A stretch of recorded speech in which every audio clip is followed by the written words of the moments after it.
प्यारे बच्चों, सत्र 2020-21 के कक्षा 12वीं के हिंदी क्लास में आप सभी का स्वागत है। आज हम अभावयुक्त जीवन यापन कर रहे हैं, माने कि जैसे हमारे पास ब्लैक बोर्ड की सुविधा नहीं है, हम स्कूल नहीं आ पा रहे हैं, फिर भी हम अपने पढ़ाई के स्तर को आगे बढ़ाएंगे, क्योंकि इंसान का यही कर्तव्य है कि सभी प्रकार की परिस्थितियों से आगे बढ़कर वह अपने कर्तव्य का पालन करे। तो आरोह भाग 2 के हिंदी के प्रथम पाठ आत्म परिचय, जिसके कवि हैं हरिवंश राय बच्चन, इसको पढ़ाने से पूर्व मैं हिंदी साहित्य का इतिहास थोड़ा बता दे रही हूँ, क्योंकि अर्थ के बीच में आ जाएगा तो फिर हिंदी साहित्य का इतिहास अर्थ के बीच में बताना पड़ेगा। इसीलिए छोटे छोटे रूप में, माने सूक्ष्म रूप में थोड़ा सा बता दे रही हूँ। वैसे भी साहित्य की परिभाषा और इतिहास की परिभाषा, जो इसकी साहित्यिक परिभाषा है, इसको पहले बता दे रही हूँ। जैसे है, साहित्य क्या है? साहित्य सधन हित दो शब्दों से मिलकर बना है, जिसका अर्थ होता है सहित अर्थात सबका हित। तो मनुष्य के विचारों की ऐसी अभिव्यक्ति जिसमें सबका हित हो, साहित्य कहलाता है, जो अपने ज्ञान के अमृत से समाज एवं संस्कृति दोनों को सार्थक दिशा देने का पर्याय है, साहित्य कहलाता है। अब इतिहास क्या है?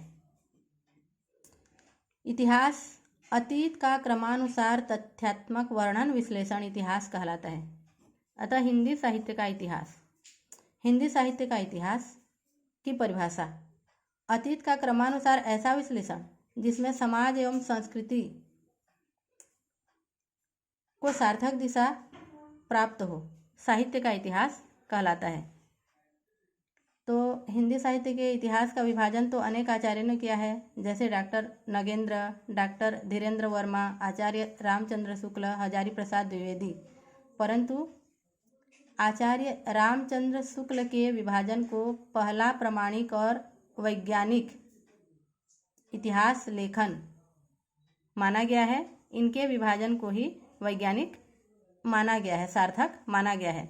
अतः हम आचार्य रामचंद्र शुक्ल के अनुसार हिंदी साहित्य के विभाजन को देखेंगे। आचार्य रामचंद्र शुक्ल ने हिंदी साहित्य के इतिहास को 4 कालों में बांटा है। पहला है आदिकाल, दूसरा भक्तिकाल, तीसरा रीतिकाल, चौथा आधुनिक काल। आदिकाल को वीरगाथा काल भी कहा जाता है।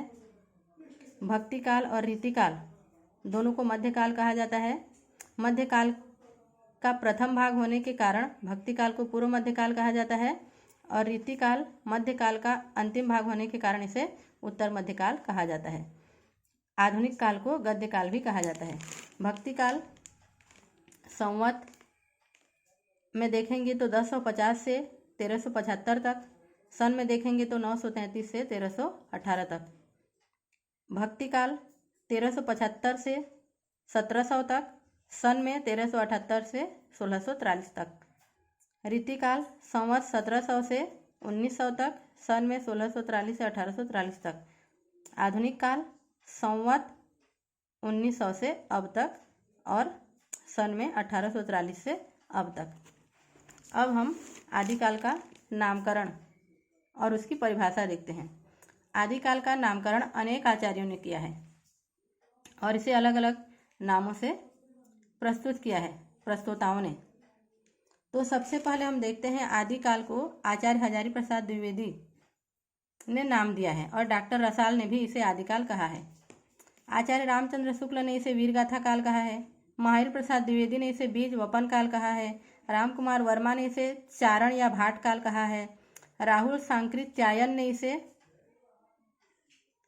सिद्ध सामंत युग कहा है। मिश्र बंधु ने इसे आरंभिक काल कहा है। गणपति चंद्र ने इसे प्रारंभिक काल कहा है।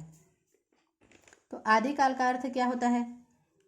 हिंदी साहित्य के इतिहास का प्रथम काल होने के कारण इसे आदिकाल कहा जाता है। वीरगाथा काल का अर्थ क्या है? इस काल में वीरों की गाथाओं का वर्णन प्राप्त होता है, इसलिए इसे वीरगाथा काल कहा जाता है। बीज वपन काल, जिसे महावीर प्रसाद द्विवेदी ने कहा है। बीज वपन का अर्थ होता है बोने की क्रिया, अर्थात किसी कार्य या रचना का आरंभ।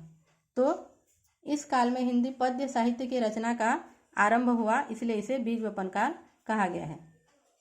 चारण या भाट काल, चारण या भाट उसे कहते हैं जो राजाओं के दरबारी कवि होते हैं, राजाओं की प्रशंसा के गीत गाते हैं। अतः इस काल में अधिकांश कवि भाट या चारण थे, इसलिए इसे भाट या चारण काल कहा गया है। सिद्ध सामंत युग राहुल सांकृत्यायन ने कहा है। तो इस काल में राष्ट्र छोटे छोटे राज्यों में विभाजित था, जिस पर राजा के द्वारा चुने गए जागीरदार शासन करते थे, इसलिए इसे सिद्ध सामंत युग कहा गया है। आरंभिक काल, हिंदी पद्य साहित्य का आरंभ इसी काल में हुआ, इसीलिए इसे आरंभिक काल कहा जाता है। और प्रारंभिक काल भी वही है, पद्य साहित्य का आरंभ इसी काल में हुआ, आदिकाल में, इसीलिए इसे प्रारंभिक काल कहा जाता है। रचनाएं, चंद्रबरदाई कवि हैं, इनकी रचना है पृथ्वीराज रासो। नरपति नाल है, इनकी रचना है बिसलदेव रासो। दलपति विजय, इनकी रचना है खुमान रासो। जगनिक, इनकी रचना है परमाल रासो। अमीर खुसरो, इनकी रचना है पहेलियाँ। राजशेखर, इनकी रचना है संदेश रासक।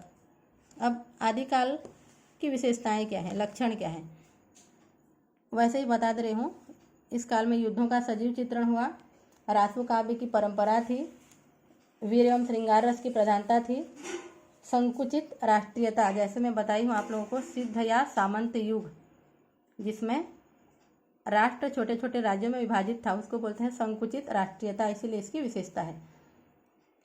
और इस काल में विविध छंद का प्रयोग हुआ, जैसे छेरक, रोला, उल्लाला, दोहा, तोमर और डिंगल पिंगल भाषा का प्रयोग हुआ। इस प्रकार ये आदिकाल बता दी हूँ आप लोगों को। जो भी समझ में नहीं आया है मेरे व्हाट्सएप नंबर में पूछ लेना, या फिर आगे जो भी पढ़ाना है उसको भी बता देना। भक्ति काल तो थोड़ा देखना ही पड़ेगा, क्योंकि भक्ति काल से रिलेटेड निर्गुण भक्ति काल और सगुण भक्ति काल जो हम देखेंगे उससे रिलेटेड कवि का व्यक्तित्व है, इसीलिए भक्ति काल और छायावादी इस पाठ के लिए प्रमुख है। ठीक है, जो भी समस्या है आप लोग अगले वीडियो में उसका निराकरण हो जाएगा। इसको व्हाट्सएप नंबर में सेंड कर देना अपनी समस्याओं को, या फिर जो भी समझ में आया या नहीं आया।